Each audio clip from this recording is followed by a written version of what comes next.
to Step One Academy. I'm Dr. C. Please join me on this musical journey. Let's go!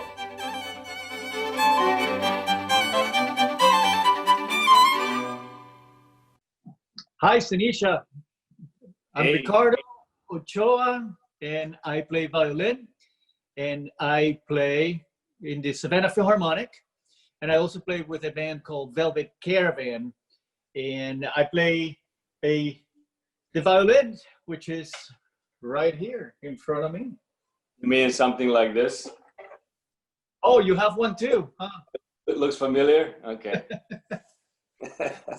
Good to see you and talk to you about the violin today. The history of the violin goes so far back. The new violin, the way we know it as it is today, went into this transformation around in the 18th century and 19th century. It's in Europe, the origins of the violin now, however, is not quite clear where in Europe it is, but the modern violin it really developed in Italy. And in fact, the word violin comes from the Italian violino. It's an acoustic box instrument made out of wood. The top is usually spurred. The bottom is maple. This very dark wood that is here, that's where we put our fingers, is a very, very hard piece of wood called ebony. It's one of the last changes that the violin had in the 19th century was the type of strings that it uses. You know, now we use metal strings, but back then it was gut strings, with guts made out of sheep, the animal, the sheep. And I know that there are few parts on the violin, if you look at it, that we can maybe just point people out. It's basically glued, right? There's no nails or anything, no screws. Call this right a top board. And then we call this a back board. These are sides. This is the black piece that you were talking about is called a fingerboard. That's where we put our fingers. And this part here is called a scroll. These are the pegs. We have a bridge. This is a tailpiece. This little thingy here is called a five tuner. This is something we use all the time, and that's pretty much a later invention. It's called a chin rest. That's where we rest our chins. Finally, we have a shoulder rest that not everybody use. You don't use a shoulder rest, I do. It's just a preference. So the main idea is that we actually hold the violin without using our hands, so we can actually be free to move up and down. What we call the makers of violins, we call them luthier, French word that has been used for many, many years. The most famous violin makers come from Italy in a town called Cremona.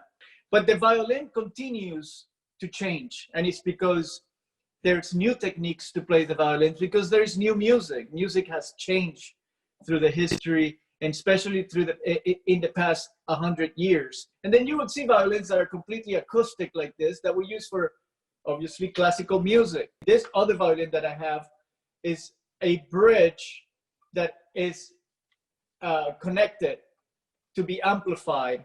This would be the same as your chord that you use for an electric guitar. This I use for playing bluegrass and playing jazz and playing modern style music. I have here electric violin, and this electric violin, as you can see, is completely empty. There is no body to it, and it's really good for playing effects and making really very strange music. Which just shows you how versatile the violin is and how many different techniques and sounds we can make. And like you say, the violin has many types of technique, and the most common idea of a violin is to make beautiful melodies. In my case, I want to be able to play a melody. I also want to be able to accompany somebody when they're singing or they're playing a melody. Of course, then I become more percussive, more fiddle-like. So the violin plays melodies, the fiddle plays rhythm. They use more rhythmical feel to it.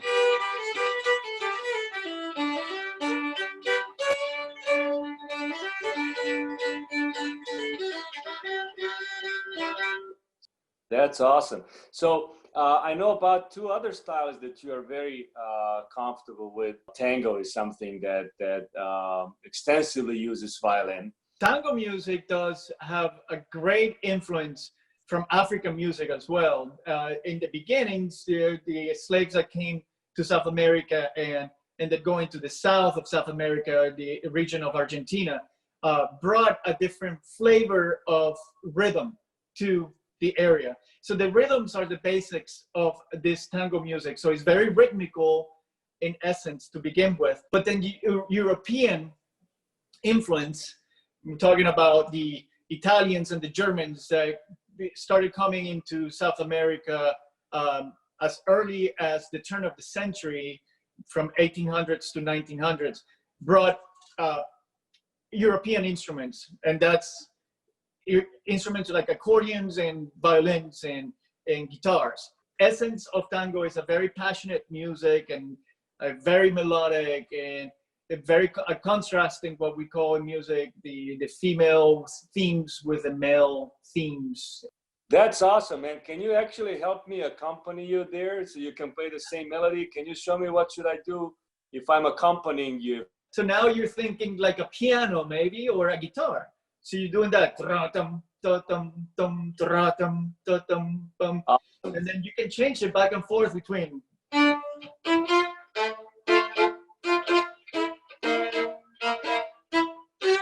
So you want to try that?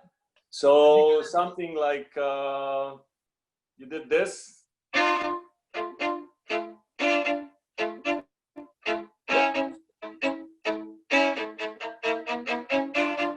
Perfect.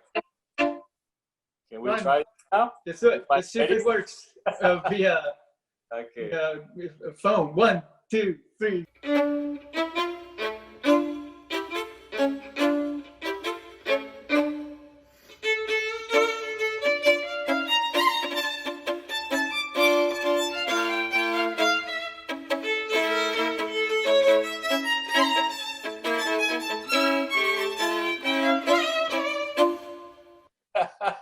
The next thing that you're very active with your band, Velvet Caravan, is that you play a lot of jazz and gypsy jazz.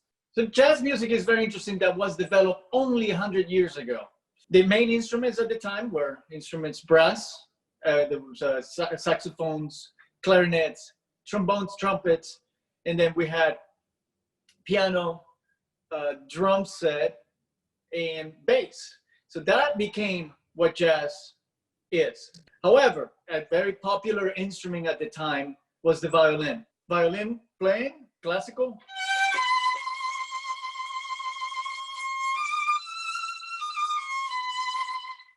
Jazz violin.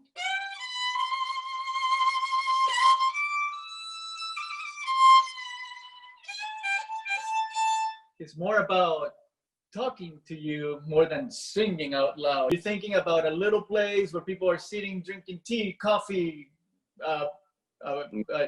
martini, but and just playing, just more intimate. You know, you're playing to people right in front of you. You know.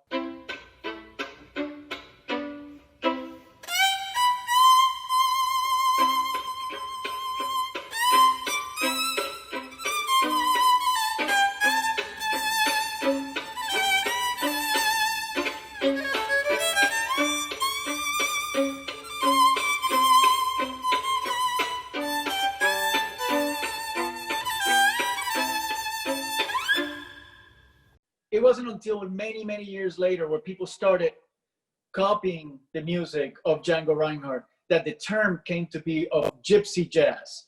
You know, remember at the 1930s, up until and later, jazz was woodwind instruments and brass instruments and drums and all that. Django Reinhardt was doing this music with string instruments. So that's the music that we do. Now the band Velvet Caravan combines, we do have a drummer, we do have a pianist. So we have the gypsy jazz influence, but we do more than that. Gypsy jazz being a very, very strong passion for all of us there. So Ricardo, thank you very much. And thank you. Yeah. I'm gonna play this charters for you at the end. Okay. Thank you.